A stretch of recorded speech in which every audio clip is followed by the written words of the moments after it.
सभी श्रोताओं को मेरा नमस्कार। स्वागत करता हूं मैं आप सभी का हमारे हिंदी सीरीज के इस वेबिनार में। आज का हमारा टॉपिक है basics of options trading with streak.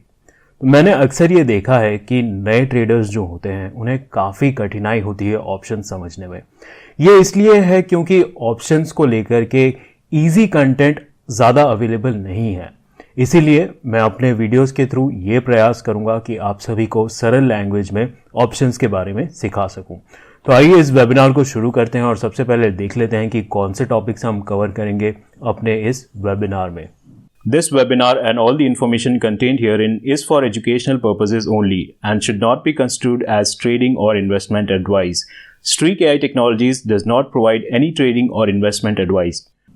तो सबसे पहले हम देखेंगे कि ऑप्शंस क्या होते हैं, उसके बाद हम कंपेयर करेंगे कॉल और पुट ऑप्शंस को। उसके बाद हम एक कॉल ऑप्शन एनालॉजी देखेंगे, यानी कि एक एग्जाम्पल के थ्रू समझने की कोशिश करेंगे कि कॉल ऑप्शन आखिर होता क्या है। मनीनेस ऑफ ऑप्शंस के बारे में सीखेंगे, कॉल एंड पुट पे ऑफ डायग्राम के बारे में सीखेंगे, कुछ स्ट्रैटेजी एग्जांपल्स देखेंगे, कुछ स्कैनर एग्जांपल्स देखेंगे और अंत में इस वेबिनार को कंक्लूड किया जाएगा। So what are options?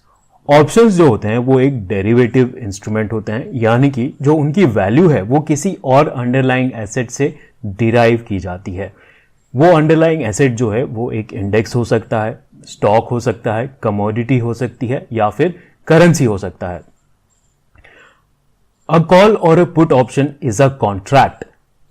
Call या पुट ऑप्शन जो होता है वो एक कॉन्ट्रैक्ट होता है that gives the buyer the right, यानी कि जो भी कॉल या पुट ऑप्शन के कॉन्ट्रैक्ट को बाय करता है उसके बायर को एक राइट मिलता है, बट आप बंधित नहीं है। You are not obliged to buy or sell the underlying asset at a certain price on or before an expiry day। यानी कि अगर आप एक कॉल या पुट का कॉन्ट्रैक्ट बाय करते हैं तो आपको एक राइट मिलता है कि उसका जो अंडरलाइंग है, यानी कि इंडेक्स, स्टॉक या फिर कमोडिटी, जिसका भी आपने कॉल या पुट बाय किया है, उसको आप फ्यूचर में कभी भी एक पर्टिकुलर प्राइस पे बाय या फिर सेल कर सकते हैं। अगर आप ना चाहें कि आपको बाय या सेल नहीं करना है फ्यूचर में, तो आप उस कॉन्ट्रैक्ट को या फिर उस डील को सिंपल लैंग्वेज में कैंसिल भी कर सकते हैं। आपके पास एक ऑप्शन रहता है अगर आप ऑप्शन बायर हैं तो। अब जब भी आप बाय कर रहे हैं कॉल या पुट, उसी समय आपको प्राइस फिक्स करनी होती है कि फ्यूचर डेट पे आप अंडरलाइन को किस प्राइस पे बाय या सेल करना चाहते हैं। उस प्राइस को कहा जाता है स्ट्राइक प्राइस और इस कॉन्ट्रैक्ट की एक वैलिडिटी होती है। उस वैलिडिटी को जब एक्सपायर होने वाला होता है वो कॉन्ट्रैक्ट, उसे हम कहते हैं एक्सपायरी डे। अब अगर आपको फ्यूचर में जाके उस अंडरलाइन को बाय करना है तो उसे हम कहेंगे, उसके लिए आपको बाय करना होता है कॉल ऑप्शन। अगर आपको फ्यूचर में चल के उस कॉन्ट्रैक्ट को सेल करना होता है तो उस केस में आप बाय करेंगे पुट ऑप्शन। अगर आप बिल्कुल थोड़ा सा भी कंफ्यूज्ड हैं इस डेफिनेशन को लेकर के, सो डू नॉट वरी, हम एक सिंपल एग्जाम्पल के थ्रू आगे चल के समझने वाले हैं। तो बने रहिए इस वेबिनार में। उस एग्जाम्पल के थ्रू आपकी सारी जो डाउट्स हैं कि ये स्ट्राइक प्राइस क्या है, कॉल पुट क्या है, एक्सपायरी डेट क्या है, ये सारी चीजें उस इजी एग्जाम्पल से क्लियर हो जाएगा।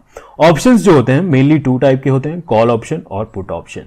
कॉल ऑप्शन आप तब बाय करते हैं जब आपका व्यू जो है अंडरलाइन पे बुलिश होता है, यानी कि अगर आप बुलिश है बैंक निफ्टी पे तो उस केस में जो ट्रेडर्स हैं कॉल ऑप्शंस बाय करते हैं। अगर आप बेरिश हैं तो उस केस में कॉल ऑप्शन को सेल किया जाता है। सिमिलरली पुट ऑप्शंस कब बाय करते हैं? अगर आप बेरिश हैं अंडरलाइन पे, मान लीजिए आप बैंक निफ्टी पे बेरिश हैं तो उस केस में पुट ऑप्शन को आप बाय करेंगे, और अगर आप बुलिश हैं तो उस केस में आप जो है सेल कर सकते हैं पुट ऑप्शन को। ये कंफ्यूजन यहां पे काफी लोगों को हो जाता है कि अगर मैं बुलिश हूं तो मैं क्या करूं, कॉल ऑप्शन मुझे बाय करना होता है या फिर पुट ऑप्शन सेल करना होता है। तो आप यहां पे आपको ध्यान देने की ये जरूरत है कि कॉल और पुट दोनों को बाय या फिर सेल किया जा सकता है और दोनों अलग अलग सिचुएशंस में बाय या सेल किए जाते हैं, राइट। अगर आप किसी चीज पे बुलिश हैं तो आप कॉल को बाय कर सकते हैं और या फिर पुट को सेल भी कर सकते हैं। अगर आप किसी चीज पे बेरिश हैं तो आप पुट को बाय भी कर सकते हैं या फिर आप चाहे तो कॉल को सेल भी कर सकते हैं। अब किस केस में बाय करना है, किस केस में सेल करना है, ये जो चीजें हैं वो थोड़ी ज्यादा टेक्निकल हो जाती हैं, वो आगे चल के आप सीख पाएंगे इजीली कि किन किन सिचुएशंस में आप डिसाइड कर सकते हैं कि कब आपको पुट को बाय करना चाहिए या फिर कॉल को सेल करना चाहिए। ठीक है, सो कॉल वर्सेस पुट्स, इस स्लाइड में हम थोड़ा डिफरेंस देखेंगे कॉल और पुट के बारे में कि इन दोनों ऑप्शंस के बीच में डिफरेंस क्या होता है।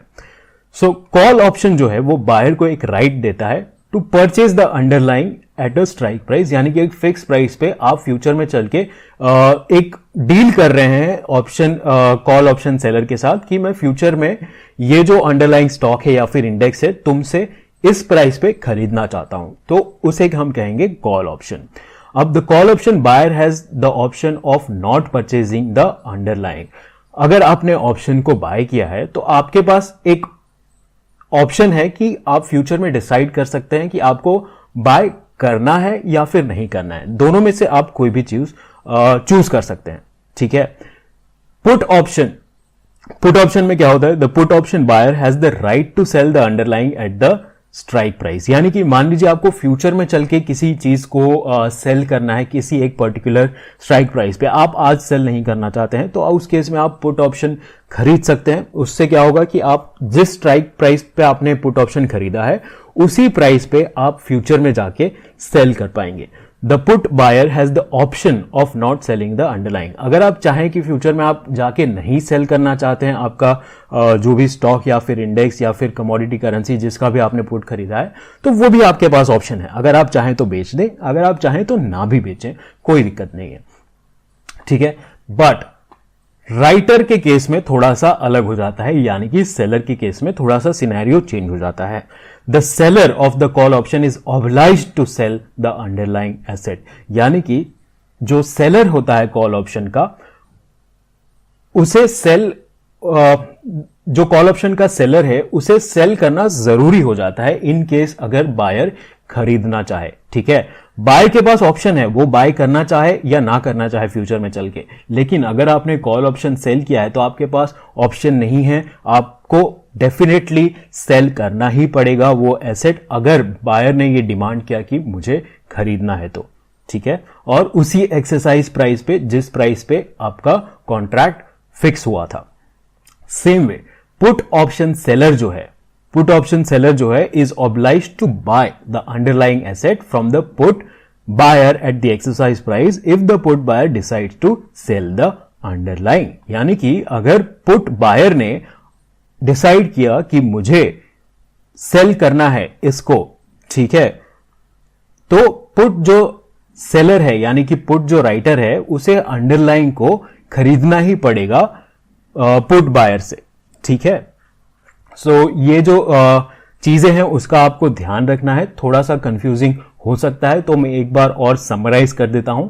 जो कॉल बायर होता है उसके पास ऑप्शन होता है फ्यूचर में चल के बाय करने का। ठीक है, जो कॉल सेलर होता है उसके पास ऑप्शन नहीं होता है, बट उसे डेफिनेटली सेल करना पड़ेगा इन केस कॉल बायर ने डिसाइड किया कि उसे आगे चल के उस अंडरलाइंग एसेट को बाय करना है। ठीक है, पुट के केस में क्या होता है, अगर आप पुट बायर हैं तो आपके पास राइट है, ऑप्शन है उस एसेट को फ्यूचर में चल के सेल करने का, बट एक पुट सेलर के पास ऑप्शन नहीं है, he is obliged to buy the underlying asset in the future from the put buyer, यानी कि अगर पुट का बायर डिसाइड करता है कि उसे सेल करना ही करना है तो पुट सेलर को उस अंडरलाइंग स्टॉक को बाय करना ही पड़ेगा।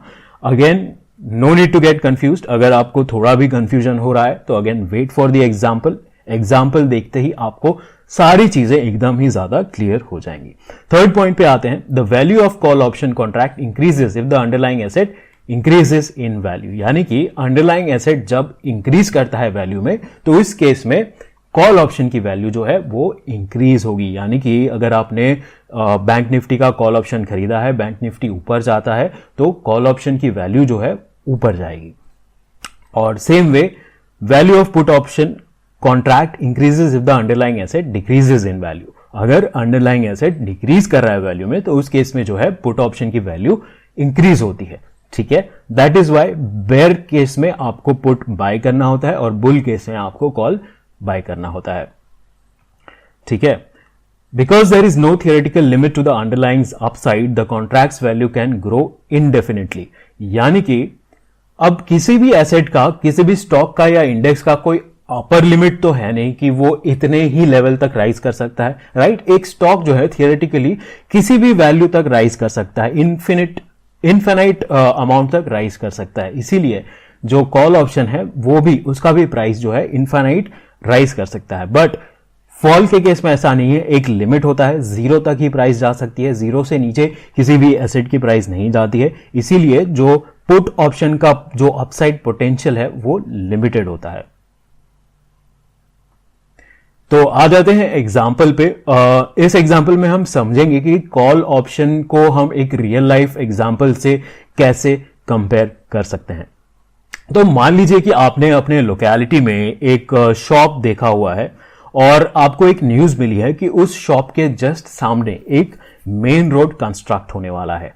तो डेफिनेटली जब एक मेन रोड कंस्ट्रक्ट होगा तो वहां से काफी ज्यादा ट्रैफिक गुजरेगा और उस ट्रैफिक के कारण फुटफॉल बढ़ेगा, तो इस शॉप का जो प्राइस है वो भी काफी ज्यादा एप्रिशिएट करेगा। बट आपको श्योर नहीं है, ये बस आपको एक न्यूज मिली है कि कंस्ट्रक्ट होने वाला है, but you are not sure कि होगा या नहीं होगा, और फिलहाल आपके पास पूरे पैसे भी नहीं है इस शॉप को खरीदने के लिए। बट आप इंटरेस्टेड हैं इस डील में, तो आप क्या करते हैं, प्रॉपर्टी डीलर के पास जाते हैं, उसे आप कहते हैं कि I want to purchase that shop, the price right now looks very reasonable. यानी कि मुझे ये शॉप खरीदना है और प्राइस जो है वो भी काफी रीजनेबल है, बट मेरे पास इस समय पूरा अमाउंट नहीं है आपको पे करने के लिए।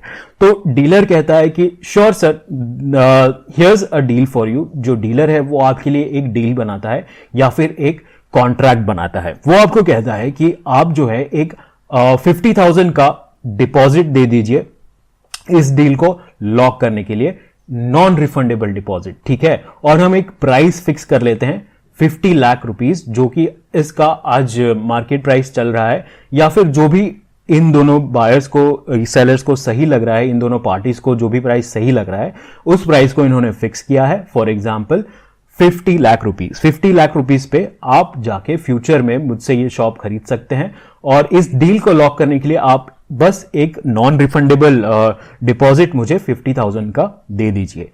बाद में आप 6 महीने के बाद फुल अमाउंट पे करके इस शॉप को रख सकते हैं, ठीक है। थर्ड क्लॉज क्या है कॉन्ट्रैक्ट का, you may decide to call off the deal but I will keep the deposit. अगर आप चाहें फ्यूचर में कि मैं ये शॉप नहीं खरीदना आप ये शॉप नहीं खरीदना चाहते हैं तो ठीक है, कोई बात नहीं, लेकिन उस केस में आपका डिपॉजिट जो है वो मैं रख लूंगा, वो रिफंड नहीं होगा। सो लास्ट फाइनल जो पॉइंट है कॉन्ट्रैक्ट में, only you can call off the this deal. यानी कि अगर आप चाहें तो ही इस डील को कैंसिल कर सकते हैं, मैं इस डील को कैंसिल नहीं कर सकता हूं, बिकॉज मैंने इस कॉन्ट्रैक्ट की फीस ली है और आपने जो है वो फीस पे की है। तो आपके पास ज्यादा राइट्स हैं, आपके पास राइट है, अगर आप चाहें तो इस कॉन्ट्रैक्ट को कैंसिल कर सकते हैं आगे चल के। मैं इस कॉन्ट्रैक्ट को कैंसिल नहीं कर सकता, राइट। सो इस केस में ये जो एग्जाम्पल है, ये सिंपलेस्ट एग्जाम्पल है एक कॉल ऑप्शन का।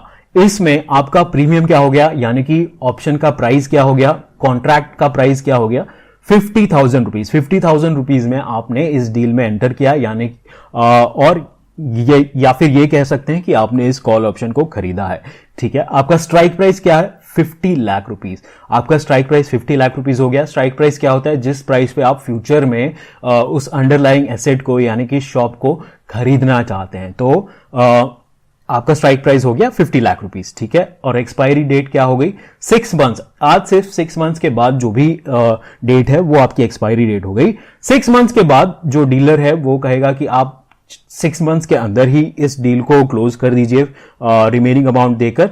उसके बाद जो है ये कॉन्ट्रैक्ट वैलिड नहीं रहेगा। मैं डिपॉजिट तो रख ही लूंगा, बट उसके बाद ये कॉन्ट्रैक्ट वैलिड नहीं रहेगा, बिकॉज 6 मंथ्स के बाद डीलर को श्योर नहीं है कि मार्केट किस प्रकार का रहेगा। ही थिंक्स कि मे बी इस शॉप का प्राइस बहुत ज्यादा बढ़ जाए या कुछ हो जाए, ठीक है। तो वो एक लिमिट देता है कि 6 मंथ तक ही ये कॉन्ट्रैक्ट वैलिड रहेगा, जिसे हम कहेंगे एक्सपायरी डेट, ठीक है। You may decide to call off the deal, ये जो है वो ऑप्शन दे रहा है बायर को कि आप चाहें तो फ्यूचर में चाहे कैंसिल भी कर सकते हैं डील को, नो प्रॉब्लम, बट ये जो अमाउंट है, जो डिपॉजिट है, उसको मैं रख लूंगा। सो आई होप ये एग्जाम्पल को आप समझ चुके हैं क्लियरली। इसे ही हम कहते हैं कॉल ऑप्शन। ये एक बहुत ही बेसिक एग्जाम्पल है कॉल ऑप्शन कॉन्ट्रैक्ट का। इसमें कॉल ऑप्शन का बायर भी खुश है कि उसके पास अब बेसिकली शॉप खरीदने का राइट आ चुका है। अगर फ्यूचर में वो देखता है कि श्योरली यहाँ पे रोड कंस्ट्रक्ट होने वाला है, मेन रोड, तो वो जाके एग्जीक्यूट कर देगा कॉन्ट्रैक्ट को, रिमेनिंग 50 लाख रुपीस दे करके इस शॉप को खरीद लेगा, बिकॉज फ्यूचर में उसको पता है कि वैल्यू ज्यादा उसे मिलने वाली है 50 लाख रुपीस के कंपैरिजन में। ठीक है, अगर वो देखता है कि रोड नहीं बनने वाला है या फिर उसके पास फ्यूचर में जाके पूरा अमाउंट पे करने के पैसे नहीं है, तो वो डील को कैंसिल कर देगा और उसको लूज करने होंगे सिर्फ 50,000 रुपीज इन दैट केस। और डीलर को भी लगता है कि अगर ये डील आगे चल के कैंसिल भी हो सकती है, तो इन एनीवेज मुझे 50,000 रुपीज एज प्रॉफिट मिल ही रहा है और मुझे इस टाइम पे रीजनेबल लग रहा है कि 50 लाख रुपीज में अगर मैं ये बेच देता हूं नेक्स्ट 6 मंथ्स में, तो भी मुझे प्रॉफिट रहेगा इस शॉप को बेचने से। सो दोनों पार्टीज इसमें खुश हैं, अग्रीड हैं। ठीक है, moneyness of options, very important concept. Again मैं आप सभी को कहूंगा ध्यान दीजिए स्लाइड पे और समझ लीजिए मनीनेस ऑफ ऑप्शंस को। थोड़ा सा कॉम्प्लिकेटेड लगता है ये टॉपिक सुनने में, बट बिल्कुल भी कॉम्प्लिकेटेड नहीं है। मैं आपको एक बहुत ही इजी ट्रिक सिखाऊंगा जिससे आपको मनीनेस एकदम से याद रह जाएगी। अब इस टेबल में मैंने समराइज कर दिया है, एक यहां पे मैं दिखा दूंगा। सो अगर आपका स्ट्राइक प्राइस, जो भी आपने स्ट्राइक प्राइस चूज किया है आपके ऑप्शन का, अगर वो ज्यादा है अंडरलाइंग मार्केट प्राइस से, सो उस केस में जो कॉल ऑप्शन होता है वो आपका हो जाता है आउट ऑफ द मनी और पुट ऑप्शन हो जाता है इन द मनी। सिमिलरली आप बाकी दोनों सिनेरियोज भी चेक कर सकते हैं, लेकिन ये टेबल जो है थोड़ा सा कंफ्यूजिंग हो सकता है, इसीलिए मैंने ये डायग्राम यहां पे बना के रखा है जिससे आपको इजीली समझ में आ जाएगा और याद भी हो जाएगा। समझ आने के साथ साथ आपको याद भी हो जाएगा। सो मनीनेस एक्चुअली में होता क्या है, पहले उसका डेफिनेशन देख लेते हैं। Moneyness is a term used to describe the relationship between a derivative strike price and the price of the underlying asset. यानी कि एक रिलेशनशिप बताता है ये आपके स्ट्राइक प्राइस और अंडरलाइंग एसेट के मार्केट प्राइस के बीच में। So moneyness tells us whether exercising the option contract as at present will lead to a profit or not। यानी कि अगर आपने इस टाइम पे डिसाइड किया कि आप अपना कॉन्ट्रैक्ट को जो है एक्सरसाइज करना चाहते हैं, तो इस केस में आपको प्रॉफिट होगा कि नहीं। फॉर एग्जाम्पल लेके समझते हैं। मान लीजिए आपने 3-4 दिन पहले 15,800 रुपीज का कॉल ऑप्शन खरीदा था। ओके, 15,800 रुपीज का कॉल ऑप्शन खरीदा था और अभी जो मार्केट प्राइस है आपकी 16,000 रुपीज आ चुकी है। तो उस केस में अगर आप अपना कॉल ऑप्शन एग्जीक्यूट करते हैं तो आपको कॉल राइटर से, यानी कि कॉल सेलर से, आपके पास राइट है कि निफ्टी को आप खरीद सकते हैं 15,800 रुपीज में। तो अगर आपने एक्सरसाइज किया अपना उस पावर को, यानी कि उस कॉन्ट्रैक्ट को, तो आप 15,800 में खरीदेंगे और मार्केट प्राइस जो 16,000 रुपीज चल रहा है उसमें आप बेच करके 200 रुपीज का आपने प्रॉफिट बनाया। तो इस केस में अगर आप एग्जीक्यूट कर रहे हैं कॉन्ट्रैक्ट तो आपको प्रॉफिट हो रहा है। तो इस केस में कहेंगे जो कि कॉल ऑप्शन है वो इन द मनी है। ठीक है, अगर आपको लॉस होता है तो उसे हम कहेंगे out of the money calls. ठीक है, सो फॉर एग्जांपल फ्यूचर में अगर आपने 16,200 का कॉल खरीदा होता और अगर आज मार्केट वैल्यू ये है, अगर आप एग्जीक्यूट करते हैं कॉन्ट्रैक्ट को तो आपको 16,200 पे खरीदना पड़ेगा निफ्टी, बट आप बेच पाएंगे उसको 16,000 में, तो आपको 200 रुपए का लॉस होगा। तो उसमें हम कहेंगे आउट ऑफ द मनी। यहां पे एक चीज ध्यान रखने की बहुत जरूरी है कि इसमें हम प्रीमियम को काउंट नहीं कर रहे हैं, यानी कि जो आपने प्राइस पे किया था इस ऑप्शन को खरीदने के लिए उसको हम काउंट नहीं कर रहे हैं। सिर्फ हम डायरेक्ट जो रिलेशनशिप है स्ट्राइक प्राइस और अंडरलाइन का करंट मार्केट प्राइस उसे ही देखा जा रहा है। और मनीनेस कैलकुलेट करने के लिए हमेशा उसे ही देखा जाता है, प्रीमियम को नहीं कंसीडर किया जाता है। अब एट द मनी क्या होता है? एट द मनी बेसिकली जो सबसे पास है, यानी कि एग्जीक्यूट करंट मार्केट वैल्यू के सबसे पास जो कॉन्ट्रैक्ट है उसे हम एट द मनी कहते हैं। यानी कि अगर आपने उसे एग्जीक्यूट किया तो no profit and no loss होगा आपको। सो दोनों जो भी 16,000 के आसपास जो भी कॉन्ट्रैक्ट होंगे उसे हम कहते हैं, या फिर 16,000 का भी जो कॉन्ट्रैक्ट होगा उसे हम कहेंगे eight the money call put. ठीक है, अब इसे कैसे याद रखना है?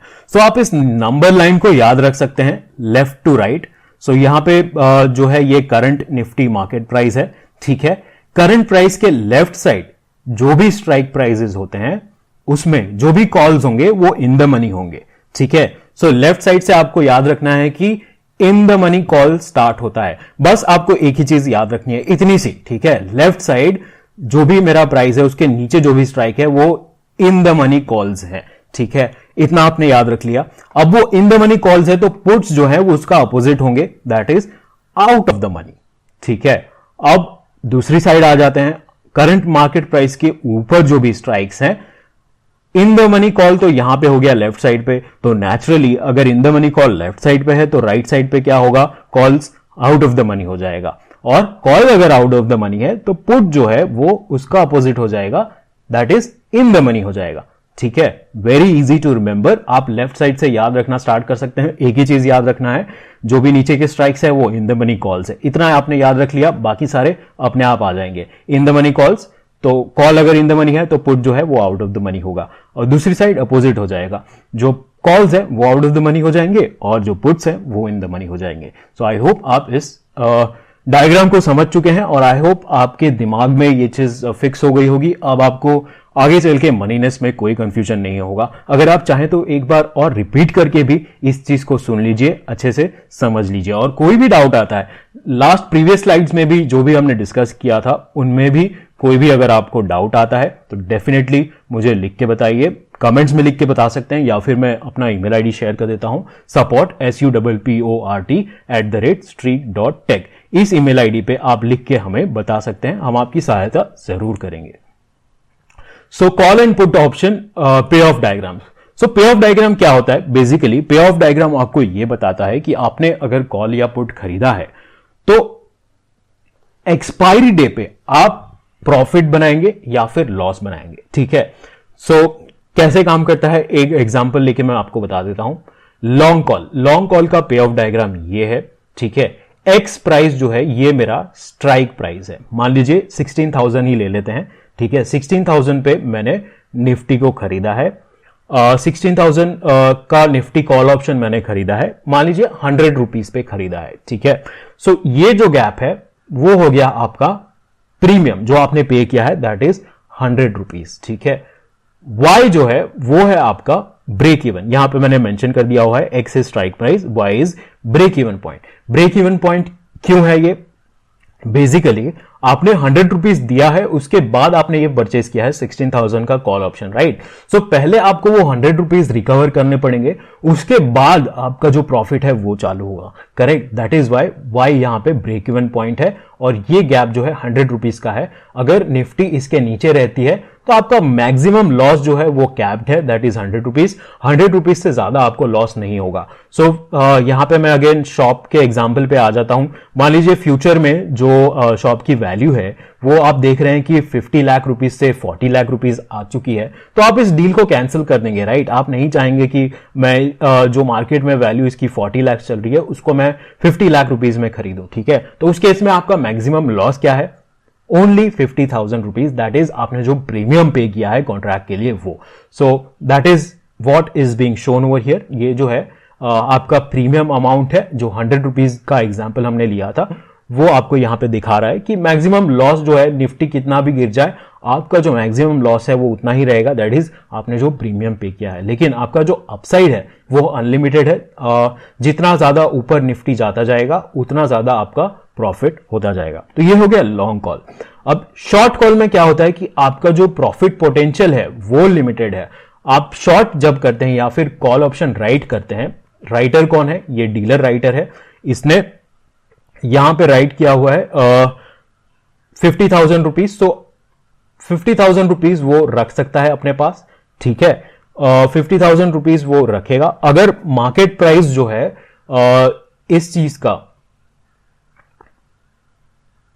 मैक्सिमम प्रॉफिट इसका जो है 50,000 रुपीज है, ये कॉन्ट्रैक्ट को सेल करके इसने 50,000 रुपीज कमाया इस डीलर ने, ठीक है। अगर जो वैल्यू है शॉप की वो बहुत ज्यादा बढ़ जाती है तो इस केस में क्या होगा, डीलर को लॉस होता जाएगा, क्योंकि मान लीजिए कि 70 लाख रुपीस हो गया इस शॉप का प्राइस, तो भी उस डीलर को जो है 50 लाख रुपीस में ही बेचना पड़ेगा और 20 लाख रुपीस का उसको लॉस लेना पड़ेगा। इसीलिए जितना ज्यादा बढ़ता जाएगा निफ्टी का प्राइस या फिर अंडरलाइन का प्राइस, उतना ज्यादा कॉल सेलर को, शॉर्ट जिसने किया है कॉल को, उसके लॉसेस जो है बढ़ते जाएंगे, लेकिन उसका जो प्रॉफिट पोटेंशियल है वो लिमिटेड रहेगा, that is limited to the contract value premium.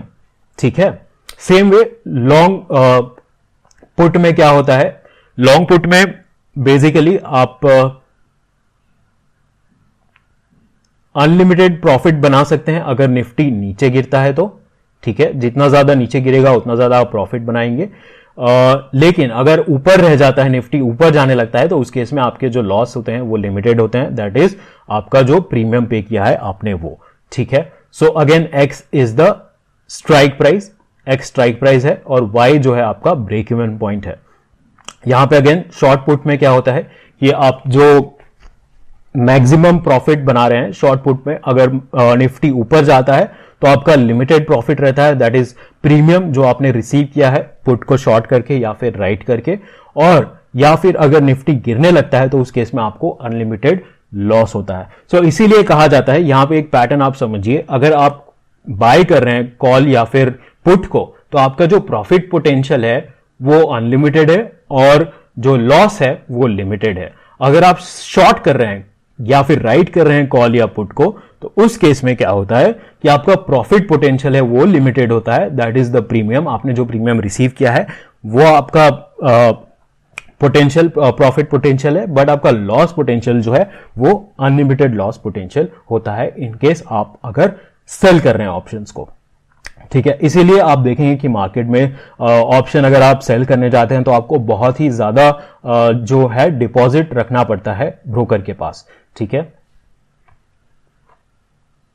So again इस डायग्राम में भी अगर आपको कोई डाउट आ रहा है तो मुझे आप कमेंट्स में लिख के बताइए, मैं आपकी डाउट जरूर सॉल्व करूंगा, या फिर ईमेल आईडी support@streak.tech इस ईमेल आईडी पे लिख के बताइए, मैं और मेरी टीम जरूर आपकी सहायता करेंगे।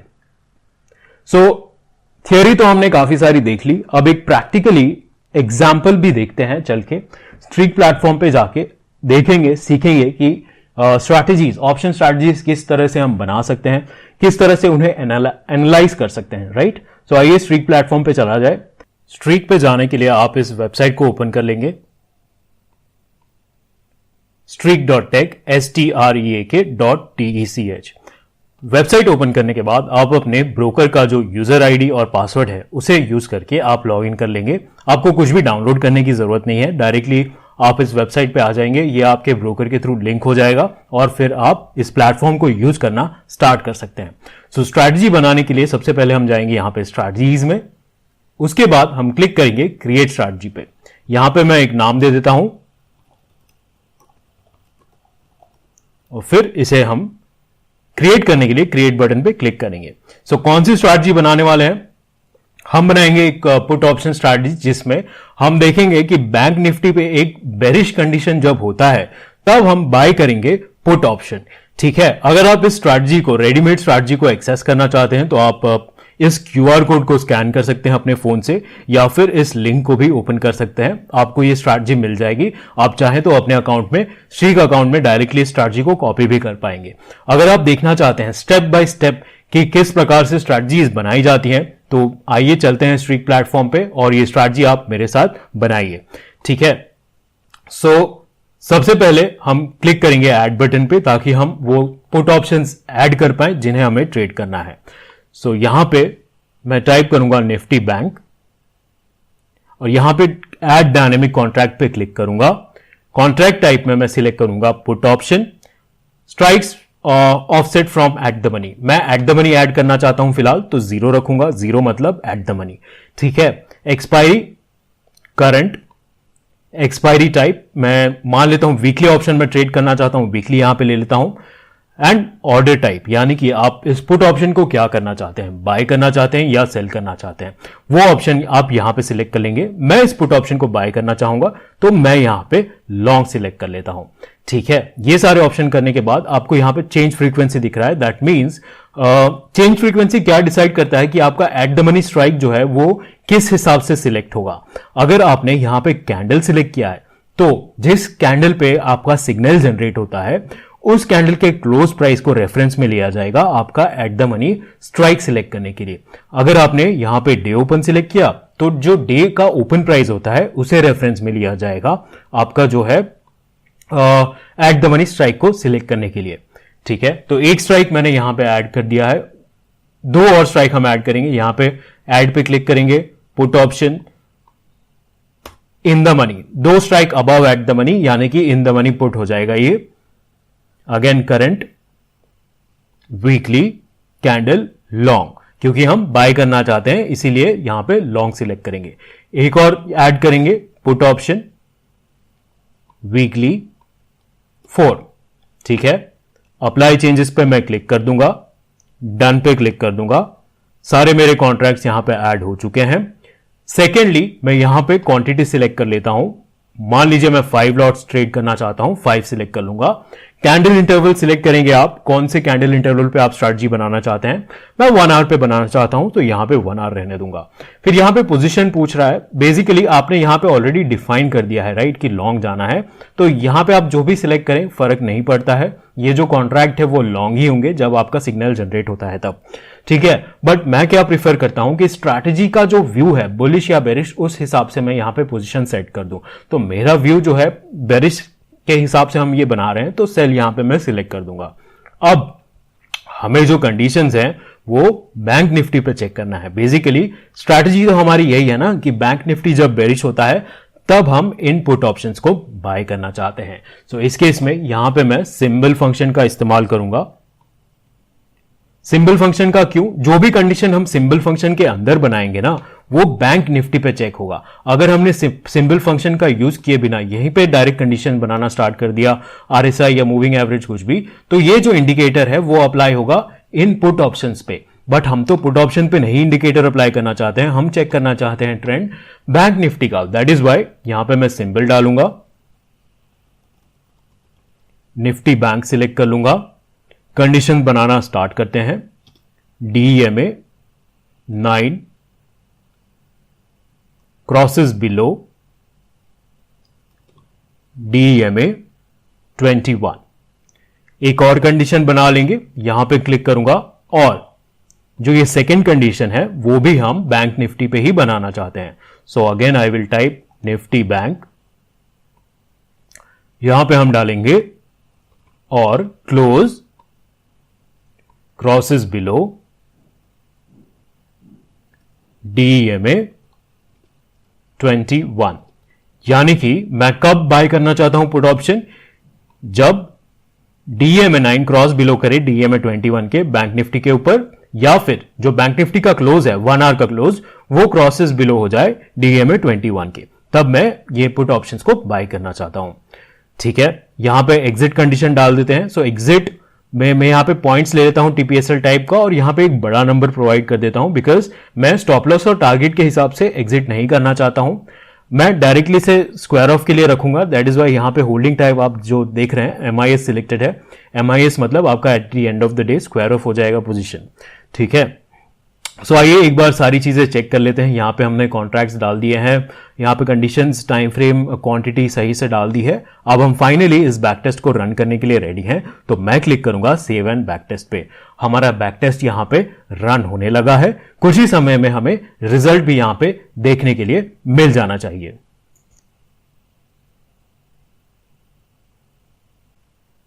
जैसा कि आप देख सकते हैं बैक टेस्ट रन हो चुका है, हमें यहां पे रिजल्ट देखने के लिए मिल चुका है। बैक टेस्टिंग में बेसिकली हुआ क्या है कि पास्ट डेटा पे हमारी स्ट्रैटेजी जो है वो रन की गई है और पास्ट डेटा पे चेक किया गया है कि हमने इस रूल को यूज करके अगर ट्रेडिंग किया होता तो हमें कितना प्रॉफिट या लॉस होता। जैसा कि आप देख रहे हैं सारा रिजल्ट हमारे सामने है यहां पे।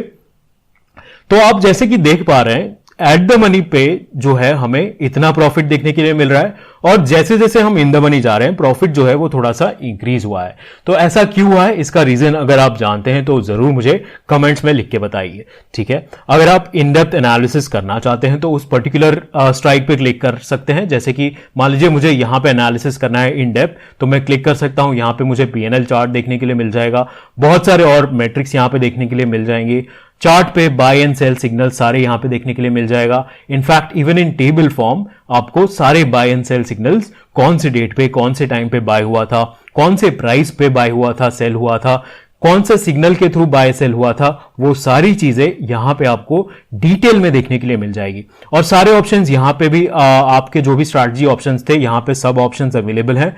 अगर आप किसी ऑप्शन को मॉडिफाई करके चेक करना चाहते हैं फिर से, तो उन्हें आप मॉडिफाई भी कर सकते हैं। एक बार आप श्योर हैं, मान लीजिए आपने बैक टेस्ट किया, आप श्योर हैं कि इसे आप ट्रेड करना चाहते हैं, तो उस केस में आप डिप्लॉय बटन पे क्लिक करेंगे। यहां पे दो ऑप्शन आपको मिलेंगे। अगर आप चाहें तो पेपर ट्रेड करके लाइव मार्केट में भी टेस्ट कर सकते हैं। पेपर ट्रेडिंग जो है वो ऑटोमेटिकली होता है, वर्चुअल मनी यूज होता है पेपर ट्रेडिंग में, रियल मनी का इस्तेमाल नहीं होता है। सो आप सुबह पेपर ट्रेडिंग में लगा के आपकी स्ट्रैटेजी छोड़ सकते हैं, फिर at the end of the day 3:30 को आप आके चेक कर सकते हैं कि कैसा परफॉर्मेंस रहा था। जो भी ट्रेडिंग होता है रियल मार्केट डेटा पे होता है, and real timing, market timing जो भी रियल मार्केट टाइमिंग है उस पे होता है, ठीक है। Once you are happy, once you are satisfied, मान लीजिए कि बैक टेस्ट में भी अच्छा रिजल्ट आ रहा है, पेपर ट्रेडिंग में भी आपकी स्ट्रैटेजीज अच्छा परफॉर्म कर रही हैं, अब आप चाहते हैं कि रियल कैपिटल से ट्रेड करना चाहते हैं, तो उस केस में आप यहां पे लाइव ट्रेड पे क्लिक करके, टर्म्स को एक्सेप्ट करके लाइव ट्रेड पे क्लिक करके इस स्ट्रैटेजी को लाइव लेके जा सकते हैं। अगर आप इस स्ट्रैटेजी को शेयर करना चाहते हैं अपने फैमिली या फ्रेंड्स के साथ, तो उस केस में यहां पे शेयर बटन भी दिया हुआ है, आप अपने फैमिली और फ्रेंड्स के साथ इस स्ट्रैटेजी को शेयर भी कर सकते हैं। सो ये हो गई हमारी स्ट्रैटेजी। अब सीख लेते हैं ऑप्शन प्राइसिंग एंड ग्रीक के बारे में। सो फ्री मार्केट में जो ऑप्शन कॉन्ट्रैक्ट्स हैं उनका प्राइस जो है वो तो मार्केट ही डिसाइड करती है ट्रेडिंग के थ्रू। फॉर एग्जांपल यहां पे इस कॉन्ट्रैक्ट का जो वैल्यू है 50,000 रुपीज है, वो कैसे डिसाइड हुआ था, दोनों के म्यूचुअल अग्रीमेंट के थ्रू डिसाइड हुआ था। बट अगर आपको देखना है कि कॉल या पुट ऑप्शन का जो एक्चुअल प्राइस है, थियोरेटिकल वैल्यू है, वैल्यूएशन अगर आपको करना है कि ये जो मार्केट में प्राइस चल रहा है कॉल या पुट ऑप्शन का वो चीप है या फिर एक्सपेंसिव है, तो उससे किस प्रकार से देखा जाए, यानी कि अगर आपको एक थियोरेटिकल वैल्यू निकालनी है तो उसे किस प्रकार से किया जाता है। बेसिकली उस चीज को करने के लिए मॉडल्स अवेलेबल हैं, यानी कि मैथमेटिकल फॉर्मूलाज, कैलकुलेशंस पहले से ही बनाए हुए हैं काफी सारे मॉडल्स। उस मॉडल में जनरली ये सारे इनपुट होते हैं। मॉडल आपको मांगेगा कि आप स्ट्राइक प्राइस बताइए, स्पॉट प्राइस बताइए, इंप्लाइड वोलेटिलिटी क्या है, कितना टाइम टू एक्सपायरी है, इंटरेस्ट रेट क्या है, डिविडेंड क्या है। उसके बाद ये सारी चीजें आप मॉडल में डालते हैं, कैलकुलेटर में डालते हैं। इसे आप कैलकुलेटर की तरह मान सकते हैं, ये सारे इनपुट्स हैं। तो कैलकुलेटर आपको एक आउटपुट दे देगा कि कॉल और पुट ऑप्शन का इस स्ट्राइक का प्रीमियम क्या होना चाहिए, थियोरेटिकल वैल्यू, डेल्टा, गामा, वेगा, थीटा, रो, जो ऑप्शन ग्रीक है उनकी वैल्यू भी क्या होनी चाहिए, ये सारी चीजें आपको मिल जाएंगी। और generally most of the brokers जो हैं वो आपको एक ऑप्शन कैलकुलेटर प्रोवाइड भी करते हैं। सो यहां पे एक थियरी भी देख लेते हैं एक बार चल के। Price of an option contract depends on various factors such as strike price, underlying price, time to maturity, implied volatility and interest rate. इन सारी चीजों पे निर्भर होता है एक ऑप्शन कॉन्ट्रैक्ट का जो वैल्यू है या फिर थियोरेटिकल प्राइस है वो। Greeks are variables that determine how the option price will change if any of these factors change। यानी कि ग्रीक्स अब क्या करते हैं, ग्रीक्स का क्या मतलब है, ठीक है, आपने इन चीजों के थ्रू एक थियोरेटिकल वैल्यू तो कैलकुलेट कर ली। अब ग्रीक्स आपको क्या बताते हैं कि इनमें से कोई भी पैरामीटर अगर चेंज होता है, ठीक है, मान लीजिए टाइम टू एक्सपायरी चेंज हो गया, इंप्लाइड वोलेटिलिटी चेंज हो गई या फिर अंडरलाइंग प्राइस चेंज हो गया, तो उसका इंपैक्ट आपके ऑप्शंस पे क्या होगा वो आपको पता चलता है ग्रीक्स से। और 5 ग्रीक्स यहां पे अवेलेबल होते हैं आपके पास हर जगह पे, और 5 ग्रीक्स का अलग अलग काम है, डेल्टा, थीटा, वेगा, गामा और रो। क्विकली देख लेते हैं कि ये सारे जो ग्रीक्स हैं वो आपको क्या बताते हैं। डेल्टा आपको बताता है कि ऑप्शन का प्राइस में क्या चेंज होगा अगर अंडरलाइन का प्राइस चेंज होता है तो, ठीक है। अगर अंडरलाइन 1 रुपए से मूव करता है, 1 रुपए से ऊपर या नीचे जाता है, तो मेरा कॉल या पुट ऑप्शन का वैल्यू कितना ऊपर या नीचे फ्लक्चुएट करना चाहिए वो आपको बताता है डेल्टा। थीटा आपको क्या बताता है कि अगर टाइम टू एक्सपायरी चेंज हो जाता है। मान लीजिए कि टाइम टू एक्सपायरी एक दिन कम हो गया, यानी कि टाइम पास हो रहा है, तो उसका इंपैक्ट आपके ऑप्शन कॉन्ट्रैक्ट पे क्या होगा। एक दिन बस चेंज हुआ, बाकी सारे पैरामीटर सेम है, बस दिन चेंज हो गया आज से कल, तो उससे मेरे कॉन्ट्रैक्ट का वैल्यू जो है किस प्रकार से डिफर करना चाहिए वो आपको बताता है थीटा। वेगा आपको क्या बताता है कि आपका ऑप्शन प्राइस जो है वो वोलैटिलिटी, इंप्लाइड वोलैटिलिटी के हिसाब से किस प्रकार से चेंज होना चाहिए। अगर आईवी ऊपर जाता है या फिर नीचे जाता है तो मेरा जो पुट या कॉल ऑप्शन है उसके प्राइस में क्या और कितना चेंज आना चाहिए वो आपको बताता है वेगा। गामा आपको क्या बताता है, गामा जो है आपको बताता है कि अंडरलाइन का प्राइस अगर चेंज होता है तो आपका डेल्टा कितना चेंज होना चाहिए। सो डेल्टा भी फिक्स नहीं होता है, डेल्टा भी चेंज होता रहता है। तो आपको गामा बताता है कि अगर अंडरलाइन का प्राइस 1 या 2 रुपए कम या ज्यादा होता है तो आपकी डेल्टा वैल्यू कितनी चेंज होनी चाहिए। रो आपको क्या बताता है कि इंटरेस्ट रेट अगर फ्लक्चुएट होता है, इंटरेस्ट रेट कम या ज्यादा होता है, तो उसका इंपैक्ट आपके ऑप्शन प्राइस पे क्या होगा। ठीक है, तो ये हो गए ग्रीक्स। बहुत ही सिंपल है, आप इसे डिटेल में बाद में भी चल के पढ़ सकते हैं, या फिर अगर हमने वेबिनार किया हुआ है इन सारे ग्रीक्स पे, डेल्टा, थीटा और वेगा पे, अगर आप उन्हें इंडिविजुअली देखना चाहते हैं तो उन्हें भी देख सकते हैं। और स्ट्रीक प्लेटफॉर्म पे एग्जैक्टली इन्हें कैसे यूज करना हो चाहिए और कैसे यूज करना होता है, ये सारी चीजें मैंने उन वेबिनार्स में एक्सप्लेन की हुई है। अगर आपको वेबिनार नहीं मिल रहा है तो मुझे ईमेल कीजिए support@streak.tech पे, मैं आपको जरूर लिंक शेयर कर दूंगा आपके साथ। तो आइए एक स्कैनर बना लेते हैं, एक ऑप्शन ग्रिड डेल्टा का स्कैनर बनाएंगे। ठीक है, सो अगर आप इस स्कैनर को एक्सेस करना चाहते हैं, अगेन यहां पे आपके पास ऑप्शन है कि इस स्कैनर को आप स्कैन करके इस क्यूआर कोड को आप इसे एक्सेस कर सकते हैं और अपने अकाउंट में डायरेक्टली कॉपी भी कर सकते हैं। जो भी मेरे साथ करना चाहते हैं, स्ट्रीक प्लेटफॉर्म आप ओपन कर सकते हैं, streak.tech लॉग इन कर लीजिए, स्कैनर्स में जाएंगे, क्रिएट पे मैं क्लिक करूंगा, यहां पे मैं डालूंगा ठीक है, क्रिएट पे क्लिक करूंगा। सो यहां पे स्कैन ऑन, कहां पे मैं स्कैन करना चाहता हूं। सो मान लीजिए कि मैं बैंक निफ्टी वीकली पे स्कैन करना चाहता हूं। ठीक है, टाइम फ्रेम यहां पे चूज कर लेंगे आप। यहां पे कंडीशन बनाते हैं, हमारे पास एक इंडिकेटर है ऑप्शन ग्रीक करके, इसी में सारे ग्रीक्स अवेलेबल है और आईवी भी इसी में अवेलेबल है। ठीक है, सो यहां पे मैं डालना चाहूंगा, मान लीजिए डेल्टा। ठीक है, इंटरेस्ट रेट मैं फॉर एग्जाम्पल अभी 6 ले लेता हूं, हायर देन क्या होना चाहिए, मेरा डेल्टा जो हायर देन होना चाहिए 0 होना चाहिए, यानी कि डेल्टा पॉजिटिव होना चाहिए। अब डेल्टा पॉजिटिव किसका होता है आप एक बार सोच के मुझे कमेंट्स में बता सकते हैं, या फिर रिजल्ट देखने के बाद आप वेरीफाई कर सकते हैं कि आपने जो आंसर सोचा था वो सही है या नहीं। तो आइए स्कैन एंड सेव करते हैं। ठीक है, तो स्कैनर रन होने लगा है और यहां पे आपको रिजल्ट्स देखने के लिए भी मिल चुके हैं। सो ये सारे जो ऑप्शंस हैं वो कॉल ऑप्शंस है, जो डेल्टा होता है वो कॉल ऑप्शन का पॉजिटिव होता है। सो आप सारे यहां पे बैंक निफ्टी के कॉल ऑप्शंस देख पा रहे हैं। ठीक है,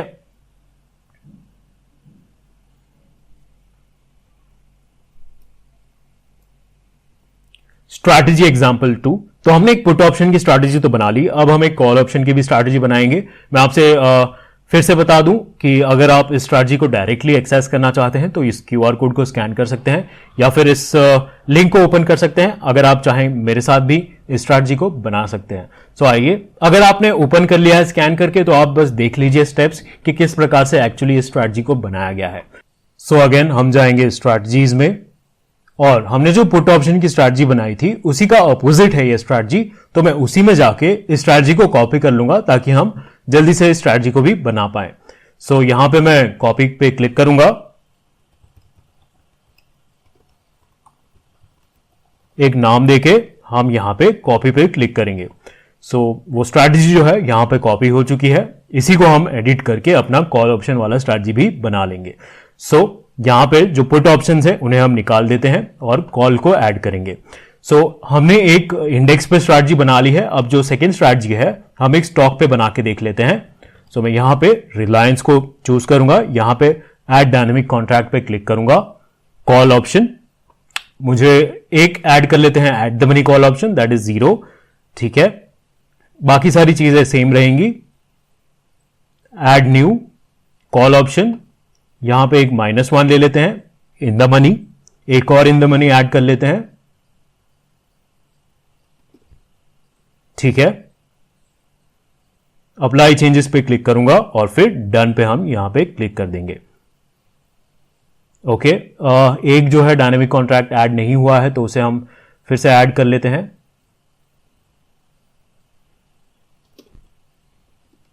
-2, डन। ठीक है, सारी चीजें सेम है, हमें यहां पे कंडीशंस में, एंट्री कंडीशंस में थोड़ा सा मॉडिफाई करना होगा। बैंक निफ्टी की जगह हम यहां पे रिलायंस चूज कर लेंगे। ठीक है, और क्रॉसेस बिलो की जगह क्रॉसेस अबव, बिकॉज हमें बुलिश कंडीशन बनाना है। बाकी सारी चीजें सेम रहेंगी। अब हम सेव एंड बैक टेस्ट कर सकते हैं। एक बार मैं बस वेरीफाई कर लेता हूं, ये बुलिश स्ट्रैटेजी है तो यहां पे मैं पोजीशन को जस्ट बाय सिलेक्ट कर देता हूं, बट एनीवेज हमने यहां पे लॉन्ग सिलेक्ट किया हुआ है तो यहां पे मतलब नहीं है कि मैं सेल या फिर बाय सिलेक्ट करूं। मेरे जो कॉन्ट्रैक्ट्स है वो लॉन्ग ही होंगे, बिकॉज यहां पे जो हम सिलेक्ट करते हैं उसकी प्रायोरिटी ज्यादा होती है। तो आइए इस स्ट्रैटेजी को रन किया जाए। सेव एंड बैक टेस्ट पे क्लिक करेंगे हम। स्ट्रैटेजी जो है हमारा रन होने लगा है। कुछ ही समय में हमें यहां पे रिजल्ट्स भी देखने के लिए मिल जाएंगे। सो जैसा कि आप देख पा रहे हैं यहां पे हमें रिजल्ट देखने के लिए मिल चुका है। इस स्ट्रैटेजी को हमने पास डेटा पे रन किया और यहां पे हमने चेक किया कि हमने अगर एग्जीक्यूट किया होता इस स्ट्रैटेजी को तो हमें कितना पीएनएल देखने के लिए मिल सकता था। राइट, अगेन अगर आप इस स्ट्रैटेजी को ट्रेड करना चाहते हैं तो डिप्लॉय ऑल बटन पे जाके दो ऑप्शंस मैंने आपको बताए थे, पेपर ट्रेडिंग या लाइव ट्रेडिंग, उन दोनों में से कोई भी ऑप्शन आप चूज करके इसे ट्रेड कर सकते हैं इस स्ट्रैटेजी को। सो आइए एक और स्कैनर का एग्जांपल देख लेते हैं। आईवी स्कैनर, आईवी को लेकर के एक स्कैनर बनाएंगे। अगेन इस स्कैनर को अगर आप एक्सेस करना चाहते हैं तो डायरेक्टली स्कैन कर लीजिए। सो फिर से स्ट्रिक्ट प्लेटफॉर्म पे चलेंगे। मैं चलूंगा यहां पे स्कैनर्स पे, क्रिएट पे क्लिक करेंगे।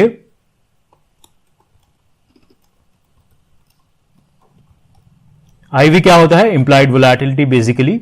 सो मान लीजिए कि हमें वो स्ट्राइक्स को स्कैन करना है जिसमें जो आईवी है वो कंटिन्यूसली इंक्रीज कर रहा है लास्ट 3 कैंडल से। सो हम कैसे बना सकते हैं? आइए उस कंडीशन को जल्दी से बना लेते हैं। यहां पे फर्स्ट ऑफ ऑल मैं चूज कर लूंगा let's say Nifty options current, that is monthly contracts. ठीक है, और यहां पे टाइम फ्रेम ले लेता हूं मैं 1 आवर का। यहां पे हम डालेंगे पीरियड मीन फंक्शन, यहां पे डालेंगे 3 ग्रीक्स 9 फॉर एन एग्जाम्पल, 6 ले लेता हूं मैं।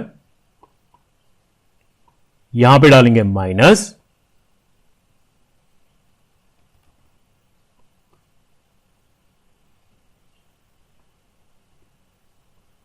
ऑफसेट में -1, यानी कि ऑफसेट क्या करता है? आपको प्रीवियस वैल्यू देता है, प्रीवियस कैंडल पे क्या वैल्यू थी। सो प्रेजेंट माइनस प्रीवियस जो है वो हायर देन 0 होना चाहिए, दैट इज पॉजिटिव होना चाहिए, दैट मीन्स वो राइजिंग है। राइट, सो यहां पे मैं डालूंगा नंबर 0। डन पे क्लिक करेंगे, स्कैन एंड सेव पे क्लिक करेंगे।